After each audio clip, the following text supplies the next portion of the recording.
Hello दोस्तों, तो कैसे हैं आप सभी? कमेंट करके जरूर बताइए। यदि आप हमारे चैनल पर नए हैं तो हमारे चैनल को सब्सक्राइब और बेल आइकन को भी दबाना ना भूलिए, जिससे कि हम जो भी वीडियो अपने चैनल पर अपलोड करते हैं आप सभी को हमारी वीडियो का नोटिफिकेशन आसानी से मिल सके। तो चलिए बिना देर किए हम इस वीडियो को शुरू करते हैं। तो आज के इस वीडियो में हम सबसे पहले सीखने वाले हैं कि प्रेजेंट परफेक्ट कंटीन्यूअस टेंस की जो पहचान हो क्या है, उसके बाद से हम सीखेंगे कि इसके वाक्यों का हम इंग्लिश में ट्रांसलेट किस प्रकार से बनाते हैं। तो चलिए सबसे पहले हम सीखते हैं कि जो इसकी पहचान है वो है क्या, कि ऐसे वाक्यों को हम कैसे पहचानेंगे कि जो वाक्य है वह प्रेजेंट परफेक्ट कंटीन्यूअस टेंस से संबंधित है। देखिए जो इसका पहचान यही है कि इस प्रकार के वाक्यों के अंत में रहा है, रहे हैं, रहा हूं आदि शब्द के साथ समय भी दिया होता है। जो वाक्य होते हैं इन वाक्यों में रहा, रही और रहे वाक्य के अंत में होते ही हैं और उन्हीं के साथ हमें समय भी दिया होता है। इस टेंस में कार्य भूतकाल से आरंभ होकर वर्तमान तक चल रहा होता है। जो कार्य होते हैं वह भूतकाल में शुरू होते हैं और वर्तमान काल में भी जारी रहते हैं। तो जो है हमारा क्या हुआ, पहचान में हमने आपको यही बताया कि वाक्यों के अंत में रहा है, रही है, रहा हूं अंत में मिलते हैं और उसी के साथ हमें समय भी दिया होता है। तो जिस वाक्य में रहा हूं, रहे हैं के साथ समय दिया होता है तो वह जो वाक्य होता है वह प्रेजेंट परफेक्ट कंटीन्यूअस टेंस से संबंधित होता है। तो देखिए एग्जांपल के माध्यम से आप समझिए कि जो वाक्य होते हैं वह कैसे हम पहचानेंगे। जिसमें से पहला उदाहरण देखा जाए कि मैं 2 घंटे से सो रहा हूं। क्या है, मैं 2 घंटे से सो रहा हूं। देखिए इस वाक्य में हमने आपको बताया क्या है कि मैं 2 घंटे से सो रहा हूं। इस वाक्य के अंत में रहा हूं आपको हमने बताया कि प्रेजेंट परफेक्ट कंटीन्यूअस टेंस के लिए क्या है पहचान, कि रहा है, रहे हैं, रहा हूं ऐसे शब्द तो मिलते ही हैं और साथ में हमें क्या मिलता है, समय भी। तो देखिए इसमें रहा हूं भी है और यहाँ पे समय भी है। तो इस प्रकार से यह जो वाक्य है वो किससे संबंधित हुआ, तो प्रेजेंट परफेक्ट कंटीन्यूअस टेंस से। ठीक उसी प्रकार से दूसरा एग्जांपल देखा जाए,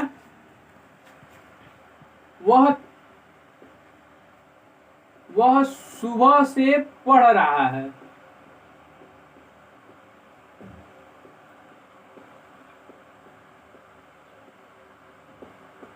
ठीक दूसरा वाक्य में हमने क्या बताया कि वह सुबह से पढ़ रहा। तो देखिए वाक्य के अंत में हमें रहा है मिला और साथ ही हमें क्या मिला, समय। तो जिस वाक्य में समय भी हो और क्या हो, रहा भी हो, तो ऐसे जो वाक्य होते हैं वो प्रेजेंट परफेक्ट कंटीन्यूअस टेंस से संबंधित होते हैं। तो आशा करते हैं कि अभी तक आप समझ चुके होंगे कि हम वाक्यों की पहचान किस प्रकार से करते हैं। तो चलिए अब हम सीखते हैं कि इन वाक्यों का हम इंग्लिश में ट्रांसलेट कैसे बनाते हैं। तो इन वाक्यों का हमें इंग्लिश में ट्रांसलेट बनाने के लिए कुछ नियमों का पालन करना होता है। जैसे कि यदि हमारा सब्जेक्ट प्लूरल होता है तो उसके साथ हम हैव बीन का प्रयोग करते हैं। ठीक, यदि हमारा सब्जेक्ट सिंगुलर सब्जेक्ट का होता है तो वहां पे हम हैज बीन का प्रयोग करते हैं। वर्ब की फर्स्ट फॉर्म में हम आईएनजी जोड़ते हैं। और चौथा रूल है कि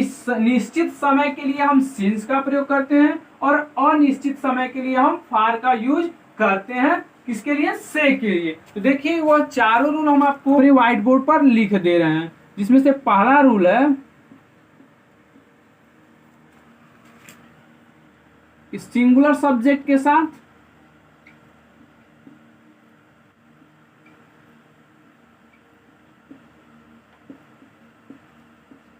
सिंगुलर सब्जेक्ट के साथ हैज बीन, किसका प्रयोग करते हैं हम, हैज बीन का प्रयोग करते हैं।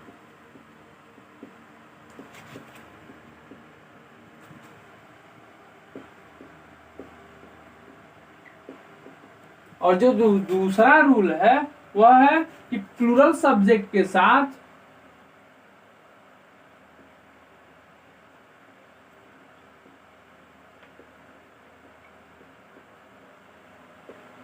के साथ हैव बीन का प्रयोग करते हैं।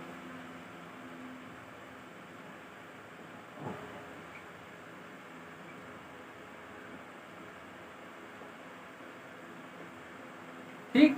और जो हमारा तीसरा रूल है वह क्या है कि वर्ब की फर्स्ट फॉर्म में, इसमें वर्ब की फर्स्ट फॉर्म में हम क्या जोड़ते हैं, आईएनजी जोड़ते हैं। आप इन चारों रूल को हमेशा याद रखिएगा। और जो हमारा चौथा रूल है इसमें क्या बताया गया है, तो चौथा रूल में बताया गया है कि निश्चित समय के लिए, इसके लिए निश्चित समय के लिए सिंस का प्रयोग करते हैं।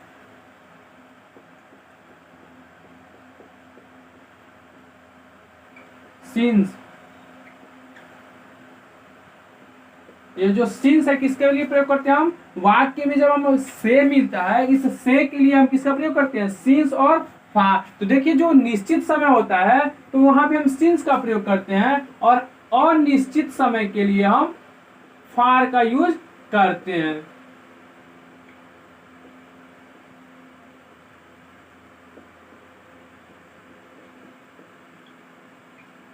इसका प्रयोग करते हैं फार।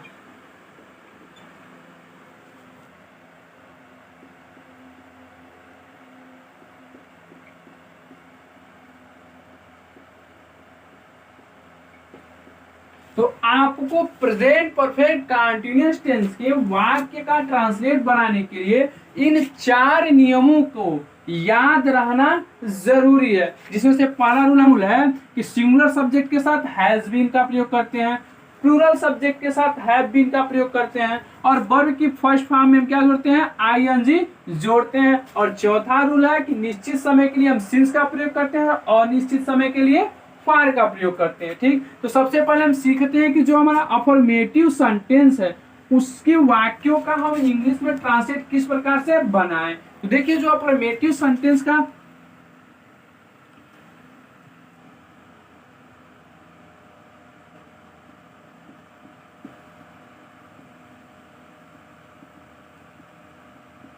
सकारात्मक वाक्य,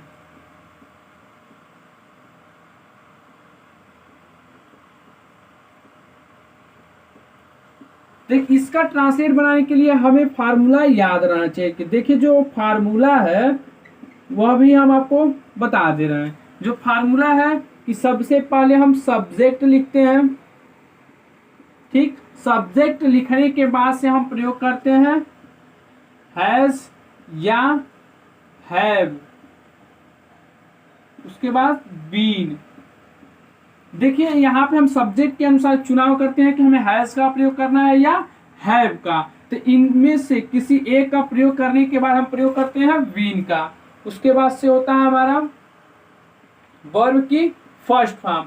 उसके बाद हम वर्ब की फर्स्ट फॉर्म में ही जोड़ते हैं आईएनजी। उसके बाद होता है हमारा ऑब्जेक्ट, और ऑब्जेक्ट के बाद होता है हमारा सिंस या फार, सिंस या फार। उसके बाद से होता है हमारा समय, होता है टाइम, और अंत में फुल स्टॉप। तो देखिए जो अफर्मेटिव सेंटेंस के वाक्यों का हमें ट्रांसलेट बनाने के लिए हमें फार्मूला याद रहना चाहिए। जो फार्मूला यही है कि सबसे पहले हम सब्जेक्ट लिखते हैं। सब्जेक्ट लिखने के बाद से हम हैज या हैव में से किसी एक का चुनाव करते हैं। उसके बाद से हम बीन का प्रयोग करते हैं। उसके बाद से वर्ब की फर्स्ट फॉर्म, उसके बाद वर्ब की फर्स्ट फॉर्म में ही हम आईएनजी जोड़ते हैं। उसके बाद से होता है हमारा ऑब्जेक्ट, और ऑब्जेक्ट के बाद से हम सिंस या फार इनमें से किसी एक का चुनाव करते हैं। तो हमने आपको रूल में ही बता दिया कि कब हमें सिंस का प्रयोग करना है और कब हमें फार का प्रयोग करना है। उसके बाद से होता है हमारा टाइम, और अंत में फुल स्टॉप। ठीक, तो अब हम बनाते हैं अफर्मेटिव सेंटेंस के वाक्यों का ट्रांसलेट। देखिए एग्जाम्पल के माध्यम से आप समझिए। पहला एग्जाम्पल, मैं 2 घंटे से अपना पाठ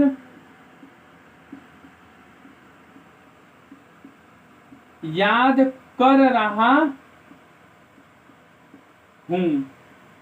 ठीक, क्या है कि मैं 2 घंटे से अपना पाठ याद कर रहा हूँ। तो देखिए यह जो वाक्य है किससे संबंधित है, तो प्रेजेंट परफेक्ट कंटीन्यूअस टेंस। तो हम आपको पहले ही बता दिए इसकी पहचान कि अंत में रहा हुआ है और बीच और क्या है, समय है। तो जो वाक्य होता है वो किससे संबंधित होता है, तो प्रेजेंट परफेक्ट कंटीन्यूअस टेंस से। ठीक, तो उसके बाद से देखिए इसका हम ट्रांसलेट बना दें। तो जो हमारा जो फार्मूला है क्या है कि सबसे पहले हम सब्जेक्ट लिखते हैं। इसमें सब्जेक्ट क्या है, मैं के लिए क्या लिखेंगे, तो आई। ठीक, उसके बाद से हम किसका प्रयोग करते हैं, हैज या हैव का। तो देखिए पिछले ही वीडियो से हम आपको बताते चले आए कि सिंगुलर सब्जेक्ट कौन है और प्लूरल सब्जेक्ट कौन है। इस वीडियो में हमें आपको बताने की जरूरत नहीं है। तो देखिए यहाँ पे हमारा जो सब्जेक्ट है क्या है, प्लूरल है। तो और प्लूरल सब्जेक्ट के साथ हम किसका प्रयोग करेंगे, तो हैव का। ठीक, तो क्या लिखा हमने, आई हैव। उसके बाद से जैसे फार्मूले में हमने बीन को लिखा है, यहाँ पे भी हम बीन को लिख देंगे। तो क्या हुआ, आई हैव बीन। ठीक, उसके बाद से क्या है हमारा वर्ब की फर्स्ट फॉर्म। तो वर्ब की फर्स्ट फॉर्म यहाँ पे क्या है, क्रिया याद। और याद करना के क्या होता है स्पेलिंग, तो लर्न। और जो हमारा लर्न है क्या है, वर्ब की फर्स्ट फॉर्म है और उसी में हम क्या जोड़ देंगे, ING। तो हमारा क्या हो जाएगा, लर्निंग। उसके बाद से क्या होता है हमारा ऑब्जेक्ट। और ऑब्जेक्ट यहाँ पे क्या है, अपना पार्ट। तो अपना के लिए यहाँ पे किसका प्रयोग करेंगे, अपने के लिए माई और पार्ट के लिए लेसन। तो क्या बना, I have been learning my lesson. अभी हम कहाँ तक पहुंचे हैं, सिर्फ ऑब्जेक्ट तक। उसके बाद से हम क्या जोड़ना होता है, सिंस या फार। यहाँ पे हमने से लिखना भूल गए थे। ठीक, तो यहाँ पे क्या है, मैं 2 घंटे से। अब देखिए इस से के लिए हम किसका प्रयोग करते हैं, सिंस या फार। अब देखिए सिंस या फार का हम प्रयोग कब करते हैं, हमने आपको रूल नंबर 4 में बताया कि निश्चित समय के लिए हम सिंस का प्रयोग करते हैं और अनिश्चित समय के लिए फार का प्रयोग करते हैं। तो यहाँ पे जो है 2 घंटे, तो देखिए इस वाक्य में हमने क्या होता है, 2 घंटे। जो यह क्लियर नहीं है कि वह जो 2 घंटा वह सुबह से पढ़ रहा है कि शाम में पढ़ रहा है कि दोपहर में पढ़ रहा है, पता नहीं। वह 2 घंटे कब से शुरू हुआ। तो इसलिए यहाँ पे जो है से के लिए हम किसका प्रयोग करेंगे, फार। क्योंकि यहाँ पे जो समय है वह निश्चित नहीं है, जिसके कारण हमें किसका प्रयोग कर रहे हैं, फार का। उसके बाद से क्या है, टाइम। टाइम क्या है, तो 2 आवर्स।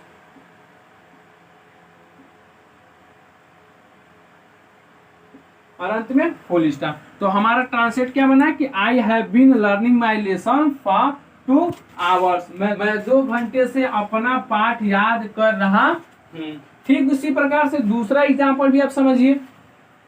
दूसरा एग्जाम्पल है, वह सुबह से खेल रहा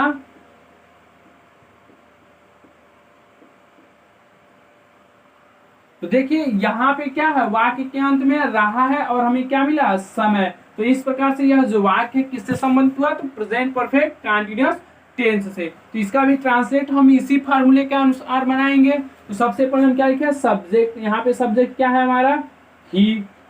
उसके बाद से क्या लिखेंगे हम, हैज या हैव। तो देखिए यहाँ पे जो सब्जेक्ट है क्या है, सिंगुलर है। तो इसके लिए हम किसका प्रयोग करेंगे, तो हैज का। तो क्या बना है, ही हैज। उसके बाद से किसका प्रयोग करते हैं, बीन का, ही हैज बीन। उसके बाद से हम क्या प्रयोग करेंगे, तो वर्ब की फर्स्ट फॉर्म। तो जो हमारे वर्ब की फर्स्ट फॉर्म में ही हमको क्या जोड़ना होता है, ING। तो यहाँ पे क्या है, खेलना। तो खेलना के लिए क्या होता है, प्ले। और प्ले में ही हम क्या जोड़ देंगे, ING फार्मूले के अनुसार। उसके बाद से क्या होता है, ऑब्जेक्ट। यहाँ पे ऑब्जेक्ट इसमें नहीं है। तो उसके आगे हम बढ़े तो क्या होगा, सिंस या फार। तो यहाँ पे सिंस या फार में से किसका प्रयोग करेंगे, तो सिंस का। क्योंकि यहाँ पे जो समय है क्या है, निश्चित है कि वह कब से पढ़ रहा है, तो सुबह से ही पढ़ रहा है, वह निश्चित समय है। तो इसके लिए हम किसका प्रयोग करेंगे, सिंस। उसके बाद से सुबह के लिए मॉर्निंग। और अंत में फुल स्टॉप। तो हमारा क्या बना, he has been playing since morning. वह सुबह से खेल रहा है। तो चलिए अब हम अगले एग्जाम्पल से भी समझते हैं। एग्जाम्पल नंबर 3 से कि वाक्यों का हम ट्रांसलेट कैसे बनाएं। तो बने रहिए हमारे वीडियो में। तीसरा एग्जाम्पल है, वह 5 वर्षों से डांस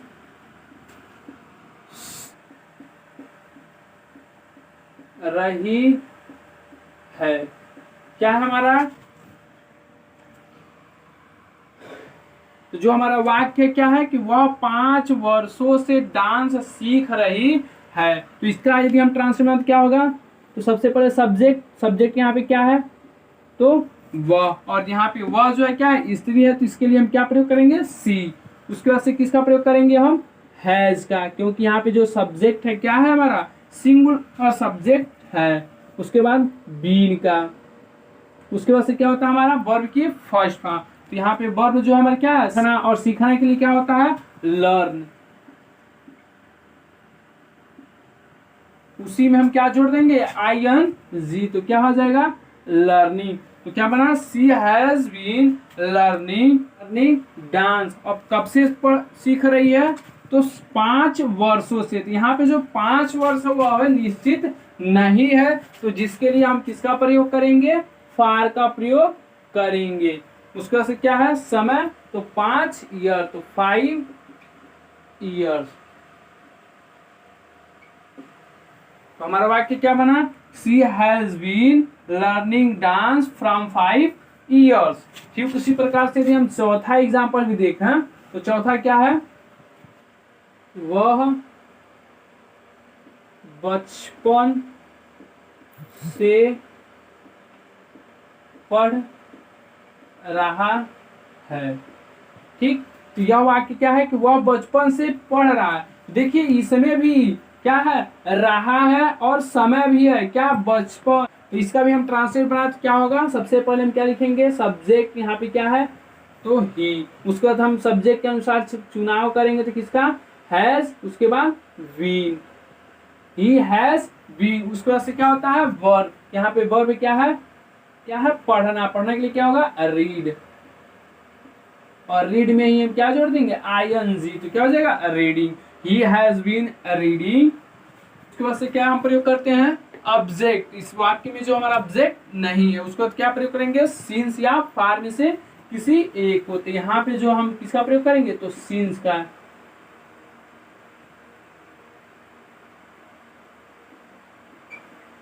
सिंस, और यहाँ पे बचपन के लिए किसका प्रयोग करेंगे हम, तो चाइल्डहुड।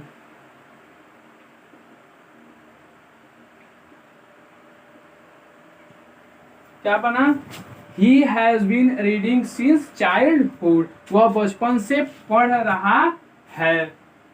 तो अभी तक हमने सीखा अफर्मेटिव सेंटेंस के वाक्यों का हम इंग्लिश में किस प्रकार से ट्रांसलेट बनाते हैं। तो अब हम सीखने चलते हैं कि निगेटिव सेंटेंस के वाक्यों का हम ट्रांसलेट कैसे बनाएं।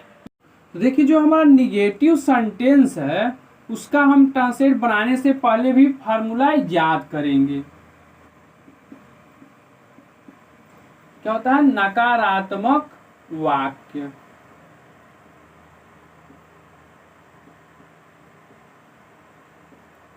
देखिए जो हमारा निगेटिव सेंटेंस अर्थात जो नकारात्मक वाक्य है इसका भी ट्रांसलेट बनाने के लिए हमें इन 4 नियमों का पालन करना होता है कि सिंगुलर सब्जेक्ट के साथ हैज बीन का ही प्रयोग करें, प्लूरल सब्जेक्ट के साथ हम हैव बीन का प्रयोग करें और वर्ब की फर्स्ट फॉर्म में ही ING जोड़ते हैं और निश्चित समय के लिए सिंस का प्रयोग और अनिश्चित समय के लिए हम फार का ही प्रयोग करते हैं। ठीक, अब इसमें एक 5वां रूल आप जोड़ लीजिए कि क्या, इसमें आप 5वां एक रूल जोड़ लीजिए, यही है कि हैज या हैव के बाद हम किसका प्रयोग करते हैं, नॉट का प्रयोग करते हैं,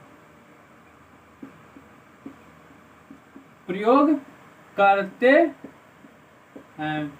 तो आप एक रूल और जिसमें जोड़ लीजिए क्या कि हैज या हैव के बाद हम नॉट का प्रयोग करते हैं। तो अब देखिए जो हमारा निगेटिव सेंटेंस का जो फार्मूला है आप उसे भी याद रखिए, क्योंकि ट्रांसलेट बनाने के लिए हमें फार्मूला याद रहना बहुत ही जरूरी है। तो इसलिए आप फार्मूला भी जरूर याद रखिएगा। देखिए जिस प्रकार से जो हमारा अफर्मेटिव सेंटेंस का फार्मूला था, ठीक उसी प्रकार से जो हमारा निगेटिव सेंटेंस है इसका भी फार्मूला है। बस थोड़ा सा अंतर यही हो जाता है कि हैज और हैज बीन या है बीन के बीच में हम सिर्फ नॉट का प्रयोग करते हैं। ठीक, तो देखिए जो फार्मूला है आप याद रखिए।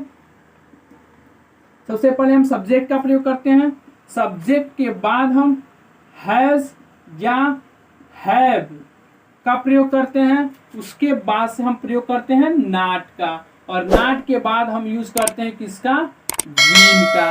उसके बाद से होता है हमारा वर्ब की फर्स्ट फॉर्म, और इसी वर्ब की फर्स्ट फॉर्म में हम जोड़ते हैं आईएनजी। उसके बाद से होता है हमारा ऑब्जेक्ट, और ऑब्जेक्ट के बाद होता है हमारा क्या, सिंस या फॉर। इसमें से किसी एक का चुनाव हम करते हैं। उसके बाद से होता है हमारा टाइम, और टाइम के बाद होता है हमारा फुल स्टॉप। यही है हमारा निगेटिव सेंटेंस का फार्मूला। ठीक, तो अब हम एग्जाम्पल के माध्यम से आपको समझाने का प्रयत्न करेंगे कि इस वाक्यों का हमें ट्रांसलेट कैसे बनाना चाहिए। तो जो पहला एग्जाम्पल है, मैं 2 घंटे से नहीं खेल रहा हूं। क्या है कि मैं 2 घंटे से नहीं खेल रहा हूं। देखिए इसका जब हम ट्रांसलेट बनाएंगे क्या होगा, सबसे पहले हम सब्जेक्ट लिखते हैं। सब्जेक्ट यहाँ पे क्या है, मैं, और मैं के लिए हम क्या प्रयोग करेंगे, तो आई। ठीक, उसके बाद हम प्रयोग करते हैं किसका, हैज या हैव का। तो आपको हम पहले ही बता दिए हैं कि हम इनमें से किसका चुनाव करेंगे। तो आप कमेंट करके बताइए किसका हम चुनाव करें। उसके बाद किसका प्रयोग करेंगे, तो नॉट, क्योंकि वाक्य में क्या है, नहीं, तो इसके लिए हम प्रयोग करेंगे नॉट। उसके बाद से हम किसका प्रयोग करते हैं, तो बीन। उसके बाद किसका प्रयोग करेंगे, तो वर्ब की फर्स्ट फॉर्म। वर्ब की फर्स्ट फॉर्म यहाँ पे क्या होगी, तो प्ले, और प्ले में ही क्या जोड़ देंगे हम, आईएनजी। उसके बाद से क्या है, ऑब्जेक्ट। तो देखिए यह जो वाक्य है इसमें हम ऑब्जेक्ट नहीं है, तो इसलिए सिर्फ क्या होगा, प्लेइंग। उसके बाद हम तुरंत लिखेंगे किसका, सिंस या फार में से किसी एक को। तो देखिए यहाँ पे सिंस या फार में से किसी एक का चुनाव किसके आधार पे करते हैं, तो समय के आधार पे। तो देखिए यहाँ पे जो समय है क्या है, 2 घंटे। यह जो 2 घंटा है वह निश्चित नहीं है, तो इसके लिए हम प्रयोग करते हैं फार का। उसके बाद से क्या है हमारा टाइम। टाइम क्या है, तो 2, और घंटे के लिए आवर। अंत में फुल स्टॉप। ठीक, तो यह जो हमारा वाक्य क्या बना कि I have not been playing for 2 hours. मैं 2 घंटे से नहीं खेल रहा हूँ। ठीक, इसी प्रकार से हम दूसरा एक एग्जाम्पल बनाते हैं। लड़के 2 बजे से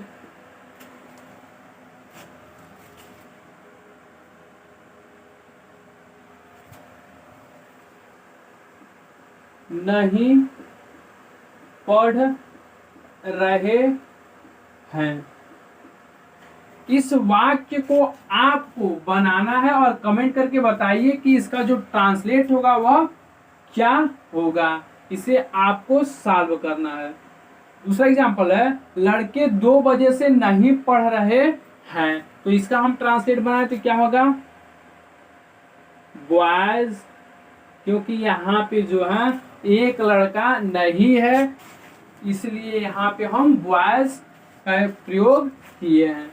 उसके बाद से यहाँ पे क्या है, लड़के, तो लड़की क्या है, बहुवचन है, तो इसके लिए हम क्या प्रयोग करेंगे, हैव का प्रयोग करेंगे, और नहीं के लिए नॉट। उसके बाद किसका प्रयोग करते हैं हम, बीन का, और इसके बाद हम किसका प्रयोग करेंगे, वर्ब की फर्स्ट फॉर्म। तो यहाँ पे क्या है, पढ़ना, और पढ़ने के लिए क्या होता है, रीड, और इसी में हम क्या जोड़ देंगे, आईएनजी। उसके बाद से क्या होता है हमारा ऑब्जेक्ट। ऑब्जेक्ट नहीं है, तो यहाँ पे हम किससे के लिए क्या प्रयोग करेंगे, सिंस या फार में से किसी एक को। तो यहाँ पे देखिए जो समय है वह निश्चित है कि नहीं। तो देखिए यहाँ पे जो समय है क्या है, निश्चित है। क्या बताया जा रहा है, 2 बजे, इसलिए यहाँ पे हम प्रयोग करेंगे किसका, सिंस का।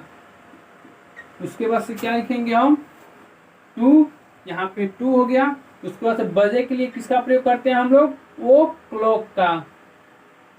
किसका प्रयोग करते हैं, ओ क्लॉक का, बजे के लिए। तो यहाँ पे क्या बना, सिंस 2 o'clock। इस प्रकार से हम 2 एग्जाम्पल आपको बता चुके हैं। अब देखिए जो तीसरा एग्जाम्पल, तो तीसरा एग्जाम्पल है, सोहन 3 दिनों से स्कूल नहीं जा रहा है। ठीक, तो वाक्य हमारा सोहन 3 दिनों से स्कूल नहीं जा रहा है। तो इसका ट्रांसलेशन तो क्या होगा, सोहन हैज नॉट बीन। अभी तो आप समझ ही गए होंगे कि सोहन हैज नॉट बीन कैसे हुआ। उसके बाद से क्या होगा हमारा, जाना, जाना के लिए क्या होता है, गो, और इसी में हम क्या करेंगे, आईएनजी जोड़ देंगे फार्मूले के अनुसार। उसके बाद से क्या है हमारा ऑब्जेक्ट, ऑब्जेक्ट यहाँ पे क्या है, स्कूल। उसके बाद हम किसका प्रयोग करते हैं, सिंस या फार। तो यहाँ पे जो समय है क्या है, 3 दिनों से। तो यहाँ पे जो समय है वो निश्चित नहीं है, तो इसके लिए हम प्रयोग करेंगे फार। उसके बाद से क्या है, टाइम 3 दिन, तो क्या हो जाएगा, 3 days। क्या बना हुआ कि Sohan has not been going school from 3 days। ठीक, उसी प्रकार से यदि हम चौथा एग्जाम्पल बनाएं, चौथा एग्जाम्पल है, छात्र 2 दिनों से स्कूल नहीं आ रहे हैं। क्या है, छात्र जो है 2 दिनों से स्कूल नहीं आ रहे हैं। तो आप इस वाक्य का ट्रांसलेट बना करके कमेंट करके बताइए कि इस वाक्य का जो ट्रांसलेट है वह क्या होगा। तो चलिए अब हम सीखते हैं कि इंटरोगेटिव सेंटेंस के वाक्यों का हम ट्रांसलेट कैसे बनाते हैं। तो चलिए शुरू करते हैं हम इंटरोगेटिव सेंटेंस। इंटरोगेटिव सेंटेंस अर्थात जो प्रश्नवाचक वाक्य होते हैं उनका ट्रांसलेट बनाने के लिए भी हमें फार्मूला याद रखना होता है। तो देखिए जो हमारा इंटरोगेटिव सेंटेंस है वो 2 प्रकार के होते हैं। एक होता है जो हेल्पिंग वर्ब के द्वारा पूछा जाता है और दूसरा होता है कि क्वेश्चन वर्ड के द्वारा पूछा जाता है। अर्थात कहने का अर्थ ये है कि जिसमें क्या शब्द वाक्य के शुरू में आता है तो उसका ट्रांसलेट बनाने के लिए हमें एक अलग फार्मूला लगता है। यदि क्वेश्चन वर्ड वाक्य के बीच में आते हैं तो उसके लिए हमें एक अलग फार्मूले का प्रयोग करना होता है। तो देखिए जो फार्मूला दोनों का है हम आपको बता रहे हैं। पहला फार्मूला है जब वाक्य में क्या शब्द क्या हो, वाक्य के शुरू में दिया हो तो उसके लिए फार्मूला होता है हैज या हैव को हम सबसे पहले लिखते हैं। उसके बाद से हम लिखते हैं सब्जेक्ट और सब्जेक्ट के बाद हम लिखते हैं बीन और बीन के बाद होता है हमारा वर्ब की फर्स्ट फॉर्म और फर्स्ट फॉर्म के बाद होता है हमारा आईएनजी। उसके बाद से होता है हमारा ऑब्जेक्ट और ऑब्जेक्ट के बाद होता है सिंस या फार। उसके बाद से होता है हमारा टाइम। तो यह जो है फार्मूला किसका है, जब क्या शब्द वाक्य के शुरू में हो तब हम इस फार्मूले का प्रयोग करते हैं। यदि क्या शब्द वाक्य के बीच में होता है तो उसके जो फार्मूला होता है वो दूसरा होता है। सबसे पहले होता है हमारा क्वेश्चन वर्ड अर्थात जो वाक्य में होता है प्रश्न सूचक शब्द उसका स्पेलिंग हम सबसे पहले लिखते हैं।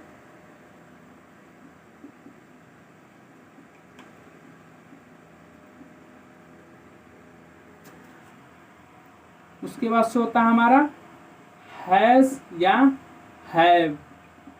उसके बाद से सेम टू सेम यही फार्मूला हम फॉलो करते हैं। उसके बाद होता है बीन,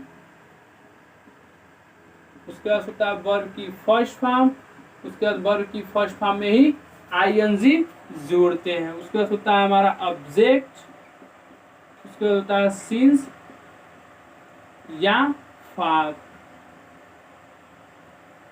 और अंत में होता है हमारा टाइम, और सबसे अंत में होता है क्वेश्चन मार्क।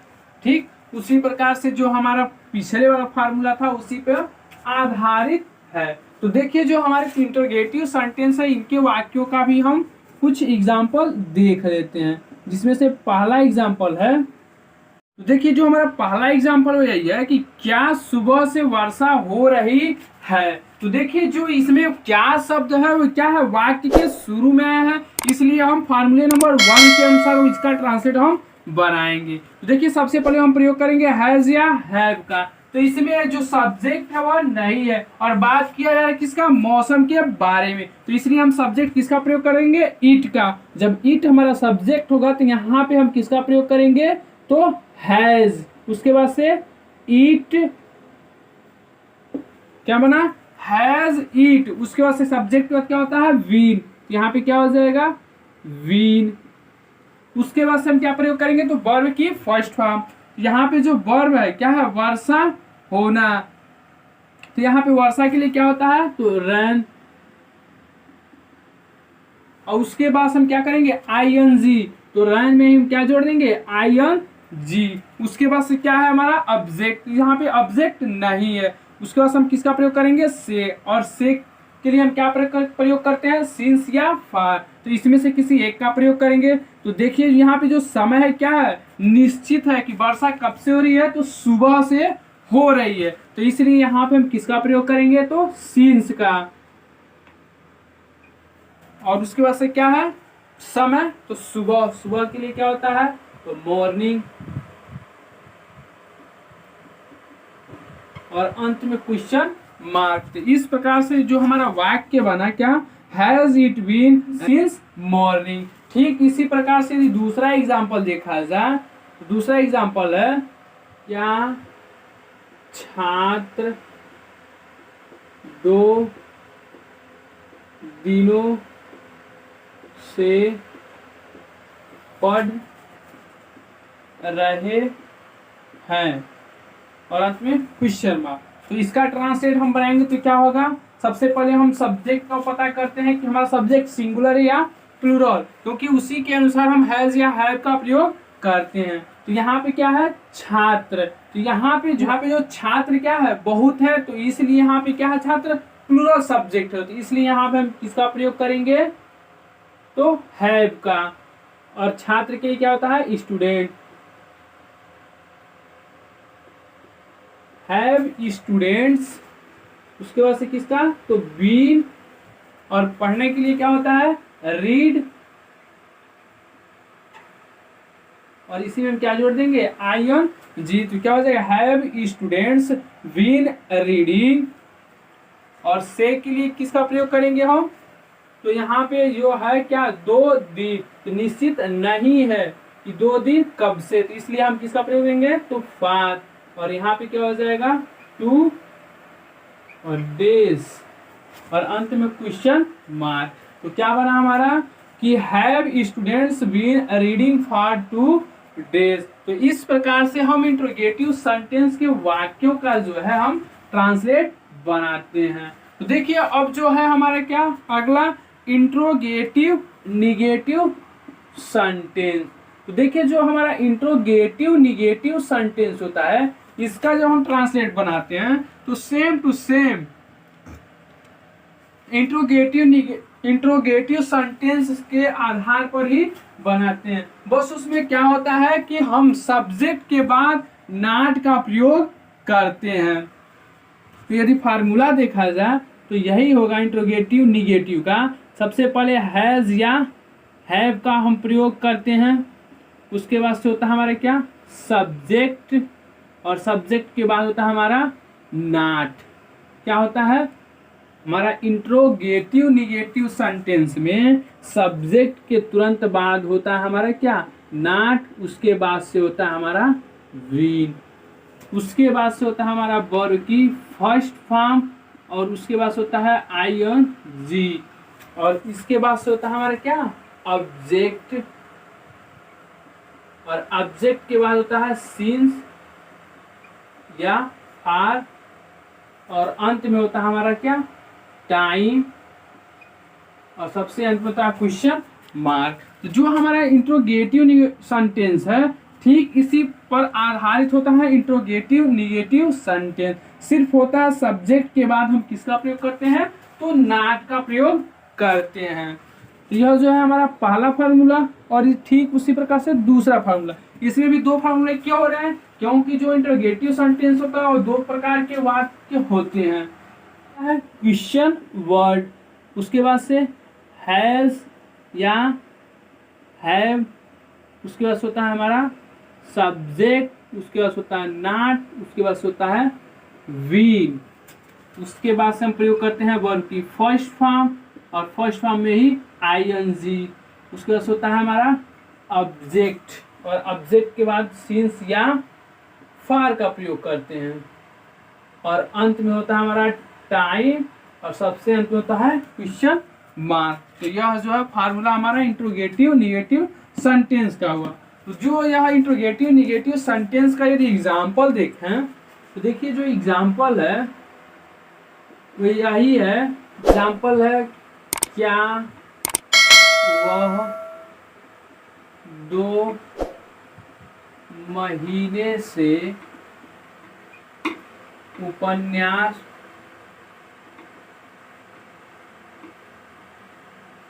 नहीं लिख रही है, क्या है, लिख रही है। क्या वह 2 महीने से उपन्यास नहीं लिख रही है। तो इसका ट्रांसलेट बनाए तो क्या होगा, यहाँ पे जो सब्जेक्ट है हमारा क्या है, सिंगुलर सब्जेक्ट है, तो इसलिए यहाँ पे हम किसका प्रयोग करेंगे, तो हैज। उसके बाद से हम किसका प्रयोग करते हैं, सब्जेक्ट, यहाँ पे सब्जेक्ट क्या है, ही। उसके बाद हम किसका प्रयोग करते हैं, तो नॉट का, क्योंकि यहाँ पे क्या है हमारा, नहीं वाक्य में दिया है, तो इसलिए हम यहाँ पे क्या करेंगे, नॉट। उसके बाद हम प्रयोग करते हैं वीन का। उसके बाद से क्या हमारा वर्ब की फर्स्ट फॉर्म, तो यहाँ पे जो वर्ब है क्या है, लिखना, और लिखने के लिए क्या होता है, राइट, और इसी में हम क्या जोड़ते हैं, आईएनजी, क्या जोड़ते हैं, आईएनजी। देखिए जब आईएनजी हम राइट में जोड़ेंगे तो यहाँ पे जो ई है, ई को हटा करके हम क्या करते हैं, डबल टी और आईएन इसमें जोड़ देते हैं, तो क्या हो गया, राइटिंग। और उपन्यास के लिए क्या होता है, novel. Has he not been writing और नोवेल। उसके बाद से क्या है, सिंस या फार। यहाँ पे जो समय है क्या है, 2 महीने, क्या है, 2 महीने, जो निश्चित नहीं है, तो इसलिए हम किसका प्रयोग करेंगे, तो फार का। उसके बाद से समय क्या है, 2 मंथ्स,